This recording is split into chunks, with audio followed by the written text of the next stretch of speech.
Efésios 1:4.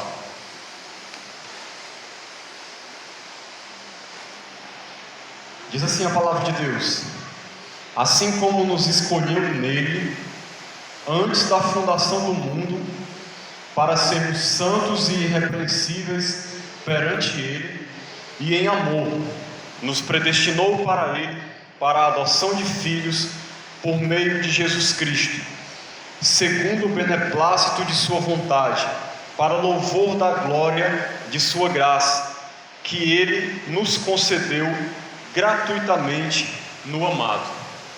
Amém. Vamos fazer mais uma oração.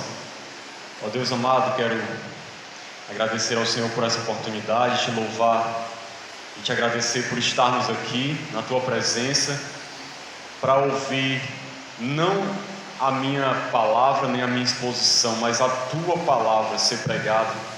Por isso, ó Deus, eu te peço, fala ao nosso coração. Não permite que eu fale algo de mim mesmo, Senhor, mas que a tua palavra seja exposta com fidelidade, que o nosso coração a compreenda e venhamos viver de acordo com os teus ensinamentos, que o teu Espírito Santo nos ilumine, nos abençoe e edifique as nossas vidas. É o que eu te peço em nome de Jesus. Amém. Meus irmãos, esse assunto é um assunto bem difícil, bem complicado. Eu acho que deve ser o assunto que eu mais estudei na Bíblia até hoje, nesses 20 anos de crente. Mas não tenho a pretensão de esgotá-lo totalmente, e acho que nunca ninguém conseguiu fazer isso, nem vai fazer. É um assunto que tem sido debatido há mais de 500 anos, desde quando houve a Reforma Protestante, e na verdade, desde antes disso. E o que eu vou fazer aqui apenas é tentar nos ajudar a jogando mais luz sobre esse assunto, para que a gente possa tentar avançar na nossa compreensão sobre essas coisas. E por que é importante estudar sobre isso? Nós vamos ver que a eleição divina tem um propósito, não é algo sem motivo, sem fundamento, sem propósito. É algo muito importante que Deus realizou.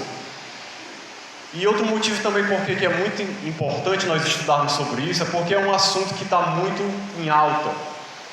Hoje em dia, no Brasil, talvez não só no Brasil, mas no mundo, com o advento da internet, esses assuntos eles têm emergido novamente com muita força no Brasil. Quem assiste vídeos no YouTube, acompanha o Facebook, vai concordar comigo que muito se tem falado sobre essas questões de calvinismo, de arminianismo, de ser reformado ou não, de predestinação, de eleição, e muita gente fica às vezes sem compreender o que são essas coisas. Muitos dos pregadores de renome no Brasil hoje falam sobre esse assunto. Na verdade, os pregadores mais populares, eles falam sobre esse assunto, eles são calvinistas, tanto no Brasil como no mundo. Os maiores livros escritos sobre esse assunto são de calvinistas. Para quem não sabe o que é calvinista, deixa eu explicar logo aqui, que a gente ouve muito esses termos e às vezes não compreende. Existem basicamente duas linhas de pensamento sobre esse assunto que eu vou falar hoje aqui, e eu vou expor de certa maneira as duas. Existe o pensamento calvinista e o arminiano.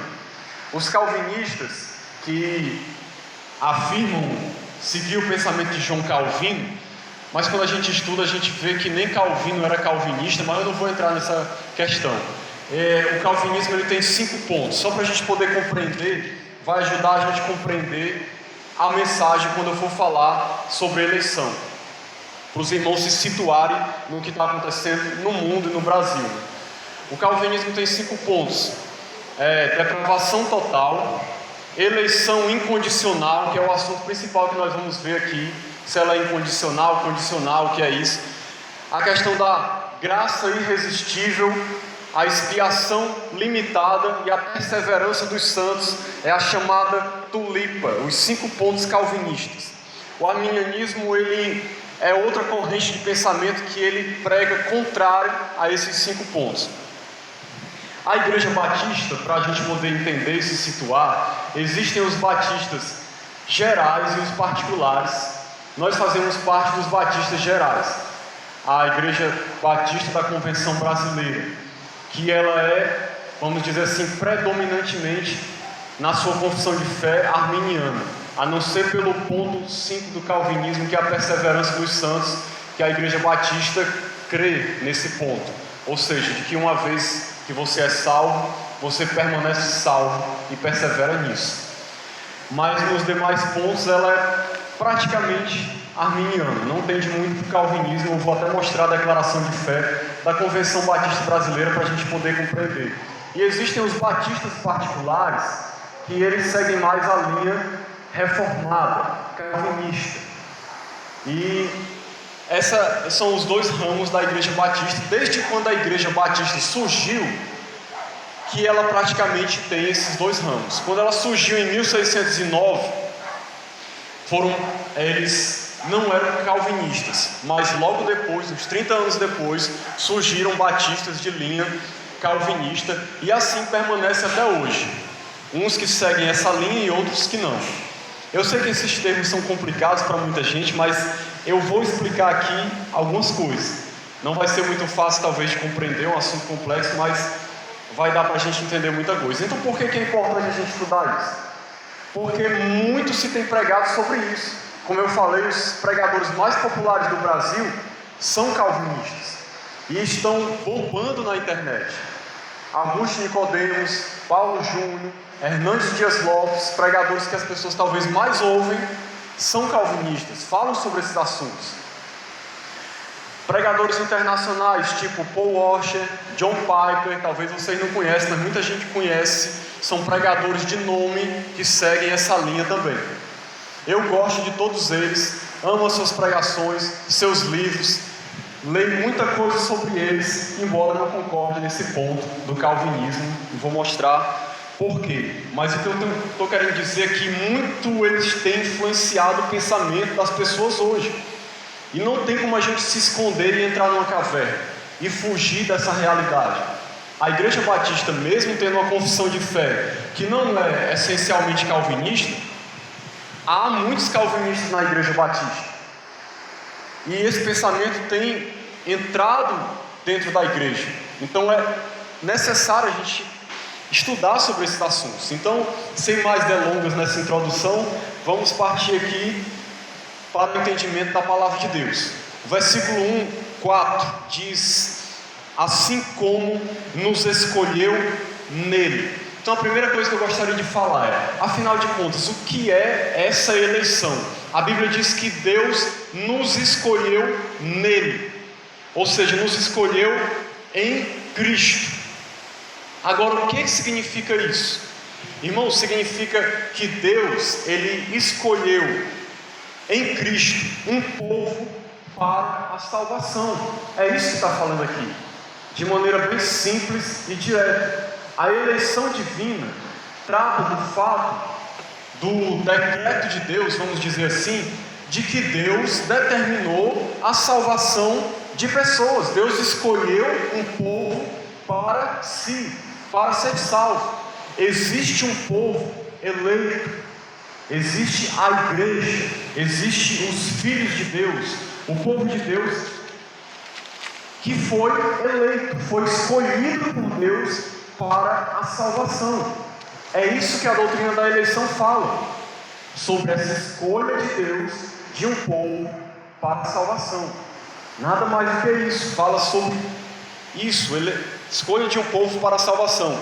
Agora, quando é que isso ocorreu? Como foi que aconteceu isso? Quando foi essa escolha de Deus? Deus, como diz o texto aqui, vamos continuar lendo, nos escolheu nele, em Cristo, antes da fundação do mundo.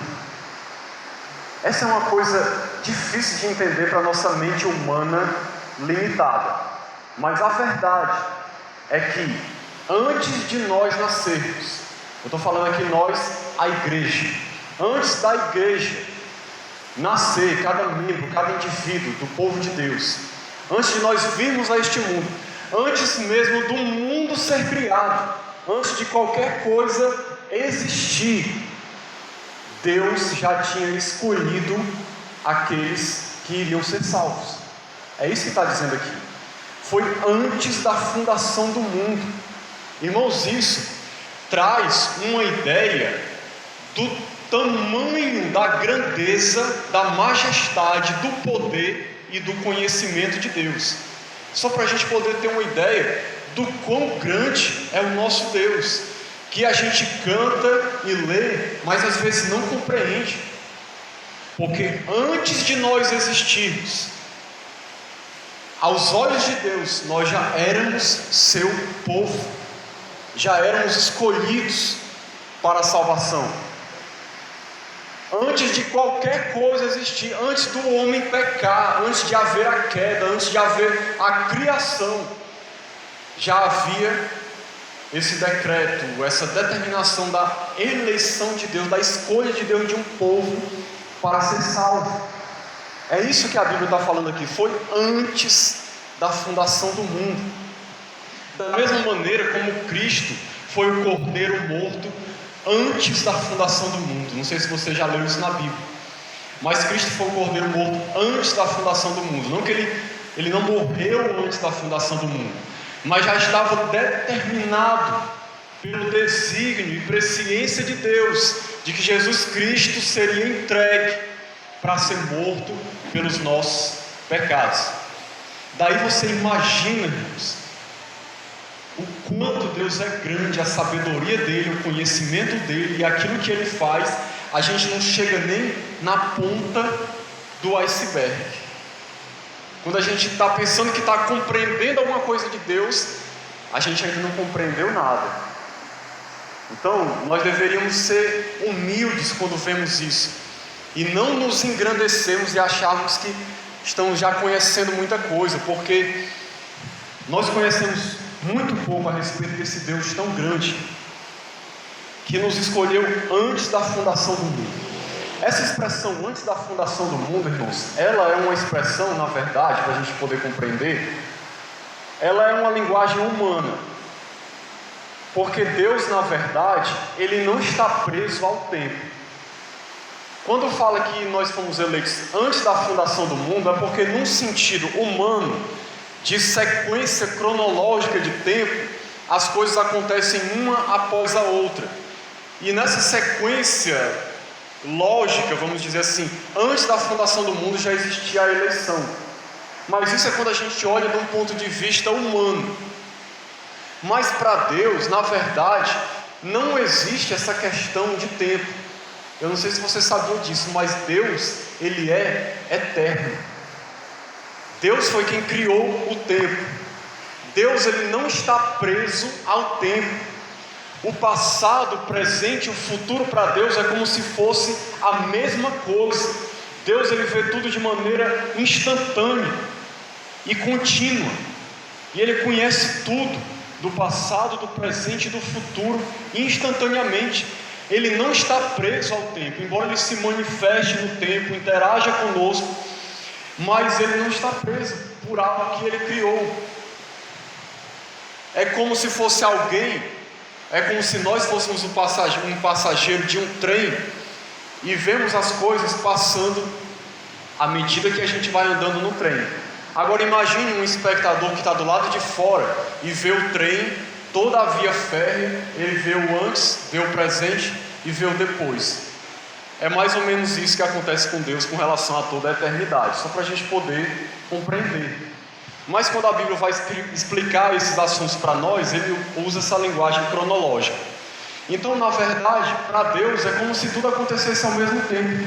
A eleição, a salvação, a fé, o dia em que isso se tornou concreto na nossa vida, quando nós cremos e fomos salvos. Então, para a gente compreender melhor esse assunto, tem muita gente que às vezes usa expressões do tipo assim: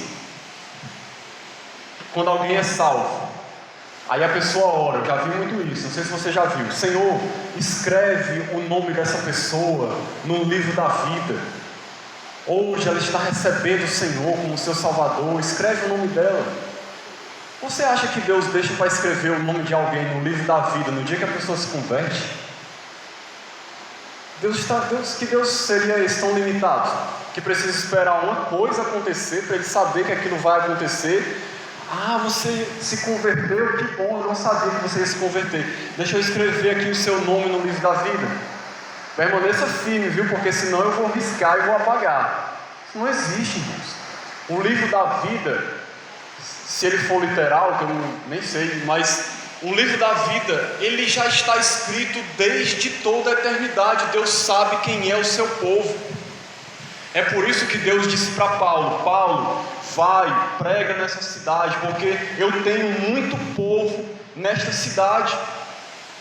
Jesus, certa vez falando, ele disse: eu tenho outras ovelhas que não são desse aprisco e eu tenho que resgatá-las. Tem outro texto em João 11 também que fala sobre os filhos de Deus que ainda não tinham sido alcançados. Por que a Bíblia usa essa linguagem? Porque para Deus, aos olhos de Deus, nós já somos seu povo antes mesmo da gente vir a crer. Nós já somos ovelhas antes mesmo de nos convertermos. Deus é quem sabe quem são os seus, nós não sabemos, mas aos olhos de Deus, essa é a realidade. É por isso que Deus sabe que tem ovelhas que não vieram a Ele ainda, que tem ovelhas que estão desgarradas, mas que vão voltar. Mas só Deus é quem conhece isso, só Deus que sabe dessas coisas. Vamos lá, para a gente ir à frente. Agora eu quero falar para os irmãos, um dos pontos mais importantes é o seguinte: como é que é feita essa escolha? Qual é o critério que Deus usa? Porque com certeza há um critério. Não é feito de qualquer maneira, de maneira aleatória. Por que uns são escolhidos, outros não são escolhidos? Esse é o grande ponto polêmico, a grande questão. Como é que Deus faz? Será que é uma coisa arbitrária? Deus simplesmente chega e diz: eu vou escolher você, você eu não escolhi, vou escolher aquele outro. Você foi rejeitado para sempre e vai para o inferno. Você não vai ser salvo, mas aquele vai ser salvo, eu escolhi aquele. Ou será que Deus, ele leva em conta algum critério?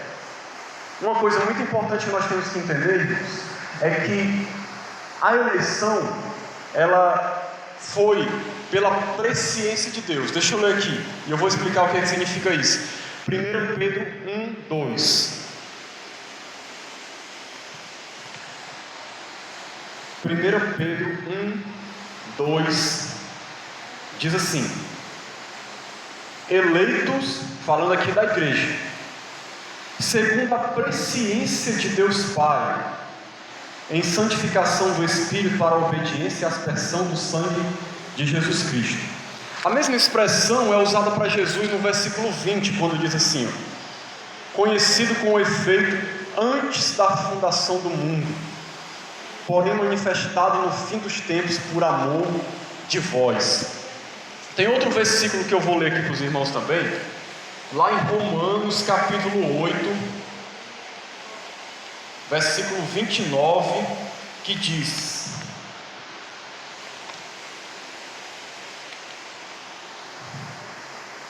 porquanto aos que de antemão conheceu, também os predestinou para serem conformes à imagem de seu Filho, a fim de que ele seja o primogênito entre muitos irmãos. Então sempre é falar dessa questão da presciência de Deus conhecer de antemão.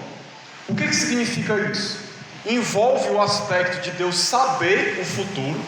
Pela sua presciência ele conhece tudo e todos. Ele sabe quem iria crer e quem não iria crer. Mas também envolve a questão de que o fato de Deus ter presciência significa que Deus conheceu e determinou que algo ia acontecer. Envolve isso também. Agora, como foi que Deus fez isso? Essa é a grande questão.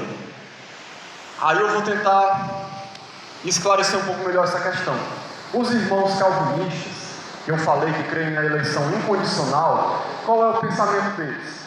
Eles ensinam da seguinte maneira: que Deus, ele escolhe de maneira incondicional.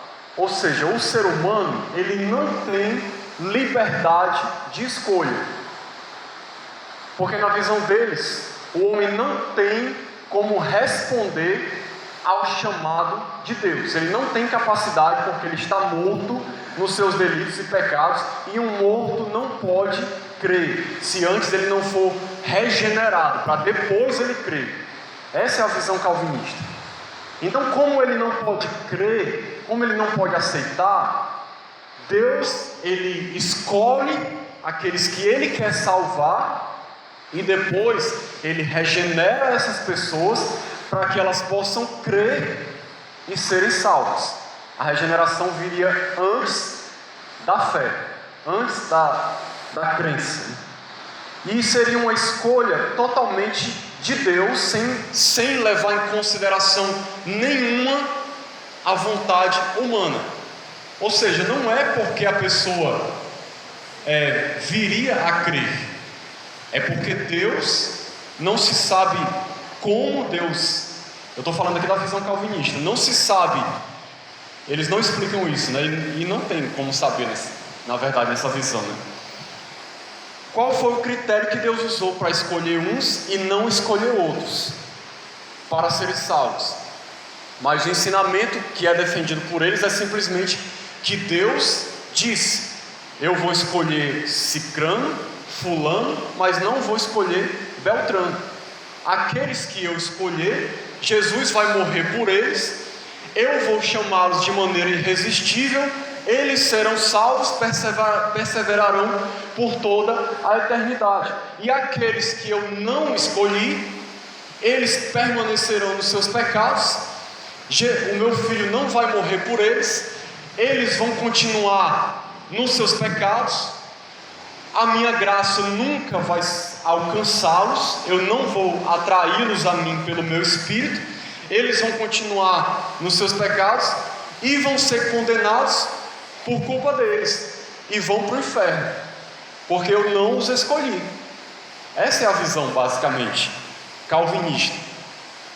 A vontade humana não é levada em consideração de maneira nenhuma. Deus não quer saber quem quer e quem não quer quem quer e quem não quer crer, entendeu? É uma escolha soberana e única de Deus, e não há condição nenhuma para você receber a salvação. Recebe a salvação aquele que foi escolhido e que vai crer de maneira, não tem como ele não crer, ele vai crer, porque Deus vai tocar no coração dele e ele vai ser atraído com tal força e persuasão de Deus que não tem como ele dizer nada contra, e aí ele vai ser salvo. Essa é a eleição na visão calvinista, totalmente incondicional. Agora, qual é a outra visão que é alternativa a essa? É de que Deus elege sim, de maneira soberana, e determina quem vai ser salvo antes da fundação do mundo. Mas a diferença, o detalhe é que Deus, preste atenção que esse detalhe faz toda a diferença. A diferença é que quem crê nessa posição crê que Deus leva em consideração sim a vontade da pessoa de crer ou não crer no seu filho, de rejeitar ou não a mensagem do Evangelho que está chegando a ela. Nessa visão, que é a visão mais arminiana, que é a visão da nossa igreja, no caso, batistas gerais, né, da Convenção Batista Brasileira, todos aqueles que são eleitos são pessoas que também, de livre e espontânea vontade, receberam a salvação que foi ofertada por Cristo a eles. Eles não creram porque foram coagidos, sem ter opção nenhuma de escolha. Deus ofereceu a salvação para eles, eles creram e foram salvos. E todos esses que creram e foram salvos, Deus respeitando a sua decisão, essas pessoas são os eleitos. Porque Deus, pela sua presciência, Ele já sabia quem iria crer ou quem não iria crer. Embora a determinação de Deus já seja antes da fundação do mundo, e é uma vontade que parte dele, mas leva em consideração a opinião humana. Eu vou dar uma ilustração, só para a gente compreender, porque esse assunto é muito complexo, mas para a gente compreender o que eu estou querendo dizer. Imagine, por exemplo, um homem chamado José, que tem duas mulheres com quem ele gostaria de se casar, Maria e Ana. Maria e Ana, duas possíveis pretendentes. Imagine que, se ele não soubesse qual seria, se elas aceitariam casar com ele ou não, ele teria que fazer o pedido de casamento para alguma, e ela iria aceitar ou não. Agora imagine que José fosse capaz de saber antecipadamente que uma iria aceitar o seu pedido de casamento e a outra não iria. Então, antes dele fazer o pedido de casamento, ele já escolhesse aquela que ele sabe que vai aceitar para ser a sua esposa. Foi uma decisão unilateral dele, determinada por ele, da sua vontade. Ele disse: eu vou escolher fulano de tal.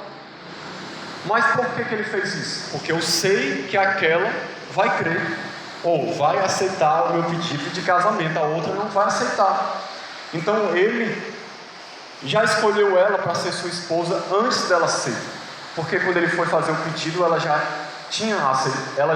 iria aceitar.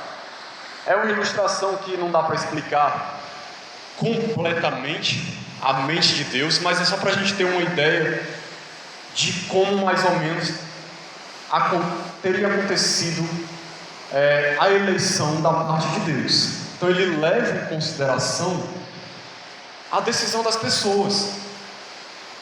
Aí alguém pode estar se perguntando: irmão, como é que você me prova que Deus leva em consideração a decisão da pessoa?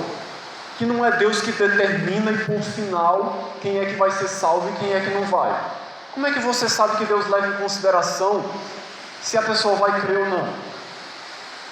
A Bíblia, irmãos, é abundante de exemplos de como Deus deu às pessoas a livre escolha delas quererem a Cristo ou não. A Bíblia é abundante. Eu vou mostrar aqui para vocês só alguns versículos. Lembrem que a gente está falando aqui sobre como essa eleição aconteceu. Eu não estou fugindo do assunto, mas para poder explicar como é que ela acontece, nós precisamos compreender o porquê que Deus leva em consideração a liberdade das pessoas e porquê que há sim uma liberdade. A Bíblia ela é farta de versículos, e se a gente ignorar isso, nós vamos estar ignorando o texto bíblico. Eu vou ler aqui alguns textos para vocês, se você quiser anotar para ler em casa e estudar, e depois você medita neles.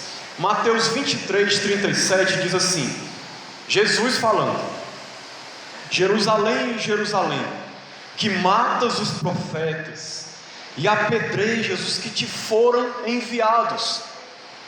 Aí olha o que Deus diz, preste atenção na expressão de Cristo. Quantas vezes eu quis reunir os teus filhos, como a galinha ajunta os seus pintinhos debaixo das asas, e vós não quisestes. Vocês não quiseram. Veja que o texto, irmãos, é claro como água. Jesus está dizendo, em outras palavras, o seguinte: quantas vezes eu quis salvar vocês, atrair vocês para mim, como a galinha faz com seus pintinhos, e acolher vocês debaixo das minhas asas. Enviei profeta atrás de profeta, e vocês não quiseram. Não quiseram.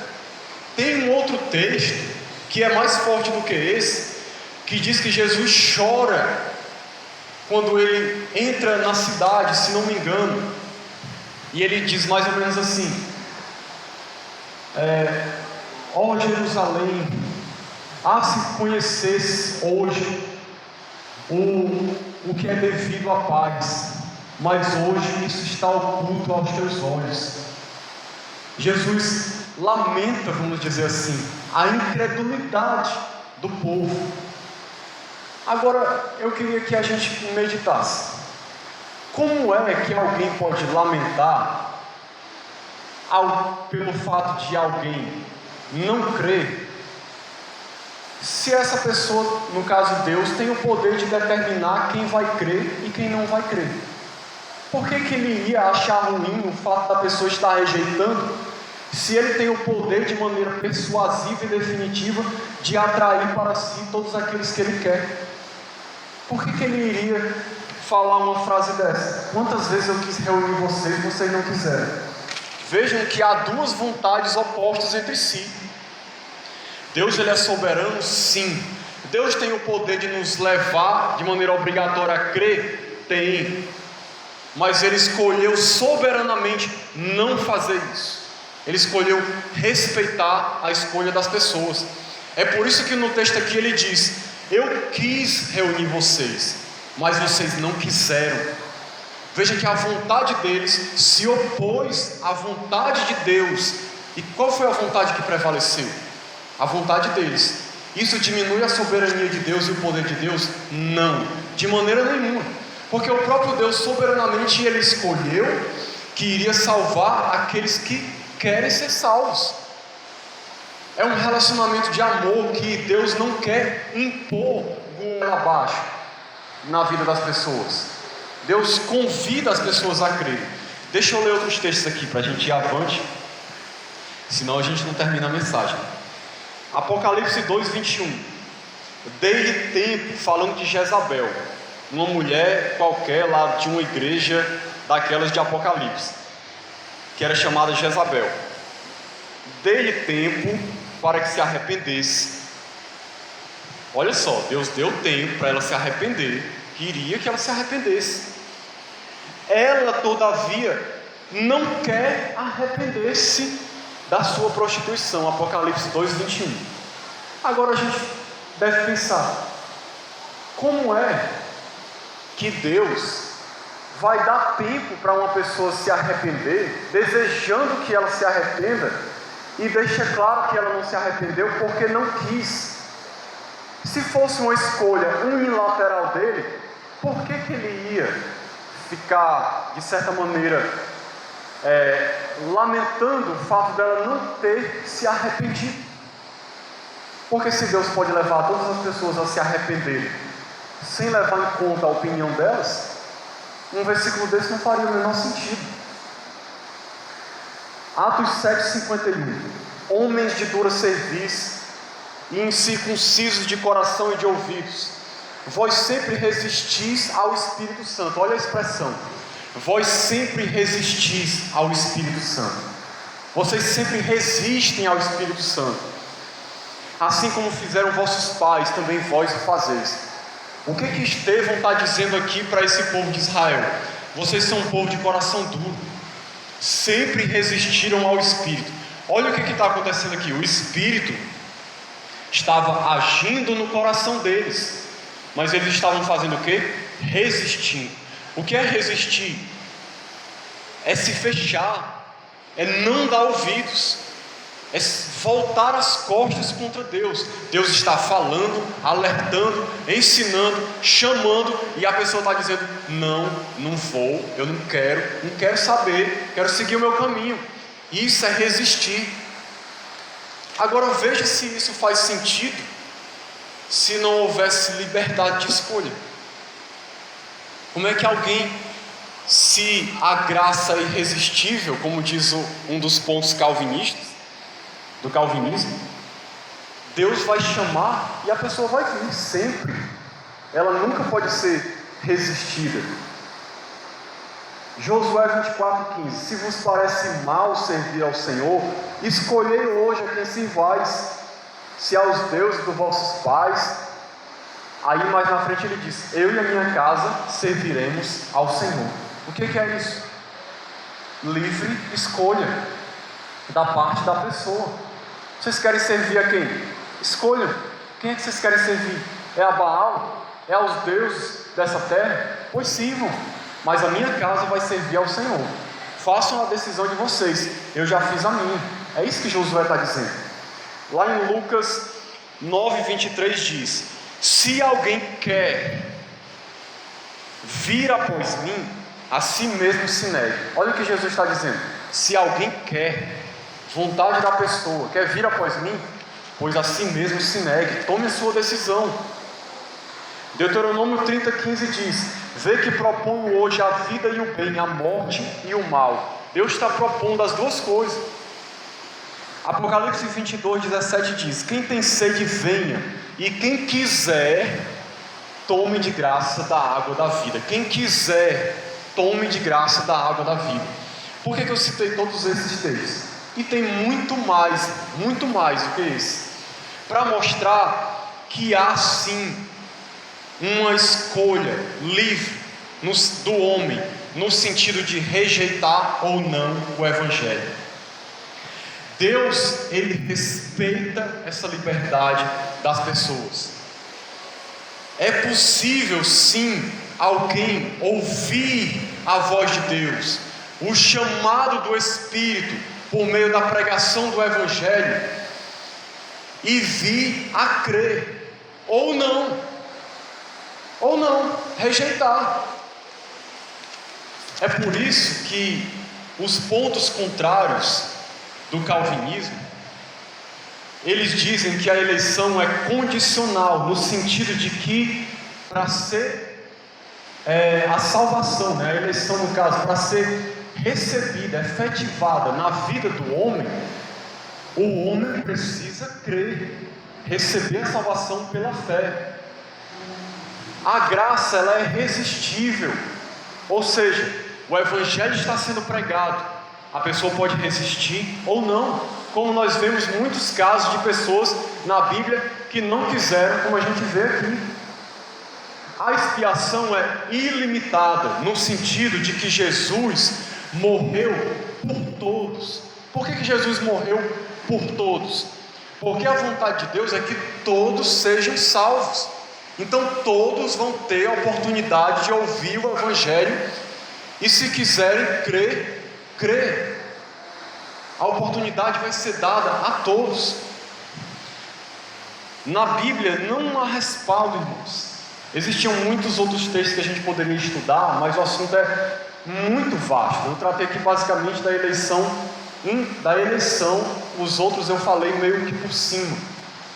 Mas, só enfatizando o que eu falei antes, a Bíblia não dá apoio para a visão de que Deus escolhe uns para o céu, outros para o inferno, sem levar em conta o desejo delas, e aí condena aqueles que Ele não escolheu ao inferno. Porque nessa visão, irmãos, de eleição incondicional, é isso que Deus faz. Aqueles que Deus não escolheu, que Ele não quer salvar, Ele nunca vai tocar no coração delas. Jesus nunca morreu por elas. Elas vão morrer nos seus pecados, vão ser condenadas por culpa delas, e não vão ser salvas, não tem oportunidade nenhuma de salvação. Elas não vão ter chance nenhuma, porque Deus não as escolheu, no pensamento calvinista. É assim que acontece.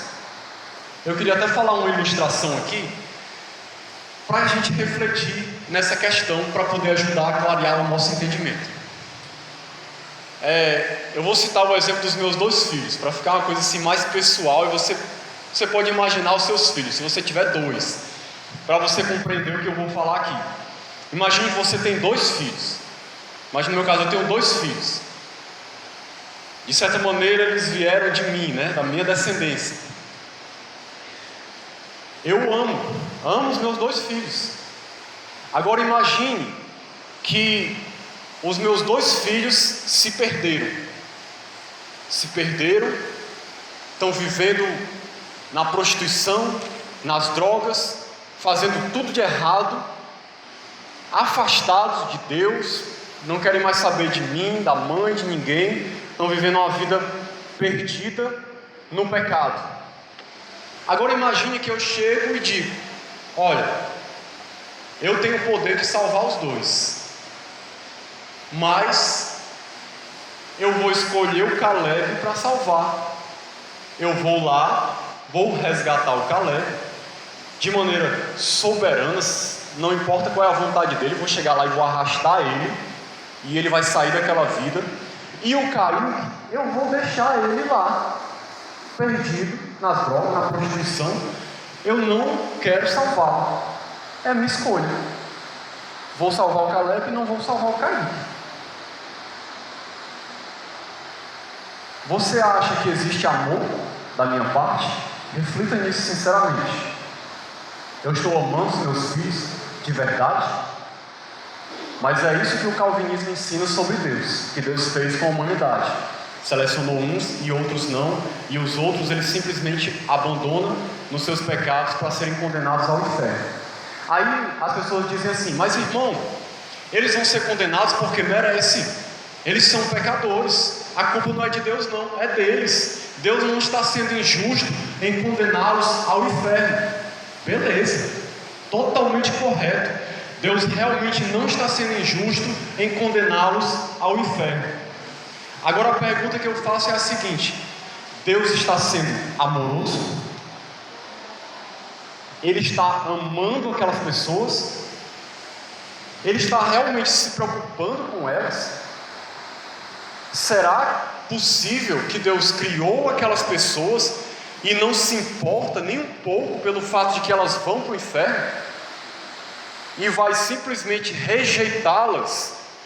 Porque essa é a doutrina contrária à eleição, na visão calvinista, a doutrina da reprovação, de que Deus vai rejeitá-los por toda a eternidade e nunca vai dar opção a eles de crerem. Será que existe amor nisso?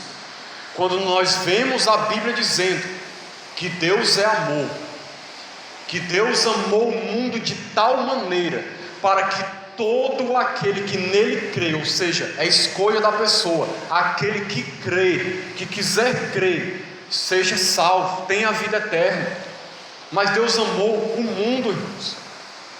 1 Timóteo 2,4 diz que a vontade de Deus é que todos se salvem. Lá em Ezequiel diz que Deus não tem prazer na morte do ímpio, antes o seu prazer é que se converta dos seus caminhos e viva. Agora, como pode um Deus que é todo amor amar uns e rejeitar outros? E simplesmente não se importar com o fato delas estarem perdidas? É a pergunta que eu gostaria de deixar para a gente refletir, né? Eu vou ler aqui para finalizar Efésios 1, versículo 5, que diz: para sermos santos e irrepreensíveis perante Ele e em amor. Qual é o grande propósito da eleição, dessa determinação que Deus fez desde antes da eternidade? Para que a gente viva de maneira santa e irrepreensível diante dele em amor. O povo que é eleito, o povo escolhido de Deus, foi chamado para viver em santidade, de maneira irrepreensível e em amor. O que significa isso? Que aquele que é eleito para ser santo, para ser separado do pecado, das coisas deste mundo, e viver uma vida consagrada a Deus, para a glória de Deus. Então, se você vê por aí alguém dizendo assim: eu sou eleito, estou predestinado para a salvação, mas vive no pecado, ama o pecado, não tem prazer em Deus, não está nem aí para nada, é muito provável que ele não seja um eleito, porque a vida dele está contradizendo o que a Bíblia diz. Porque quem é eleito para ser santo, para viver em santidade diante de Deus. Essa, na verdade, é uma das grandes evidências de que alguém é um eleito de Deus. É o fato dele ter sido alcançado por Cristo, ter sido transformado numa nova criatura para viver em santidade, em novidade de vida, de maneira irrepreensível. Ou seja, é difícil alguém conseguir apontar um erro, porque a pessoa vive uma vida reta, correta e em amor. Ou seja, uma das grandes características de alguém que foi eleito por Deus é a vida de amor. Amor a Deus, amor ao próximo, amor ao perdido.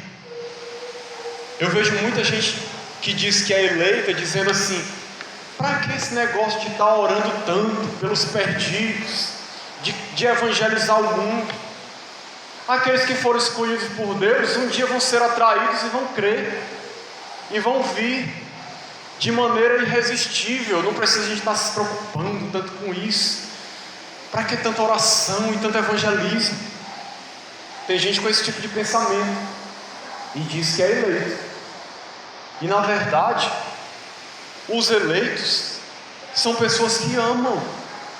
Como é que eu posso amar, dizer que eu amo a Deus e não obedeço a sua palavra que diz que eu tenho que pregar o evangelho a toda criatura? E não tenho consideração para com as pessoas, não me importo com os perdidos. Então, é uma vida em amor, em retidão, em santidade.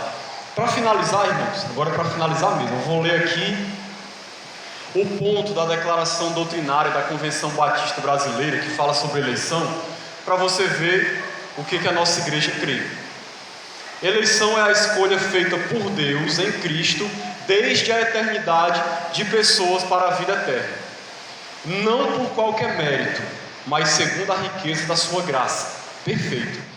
Agora veja o que diz aqui, ó. Antes da criação do mundo, Deus, no exercício da sua soberania divina e à luz de sua presciência de todas as coisas, elegeu, chamou, predestinou, justificou e glorificou aqueles que no correr dos tempos aceitariam livremente o dom da salvação.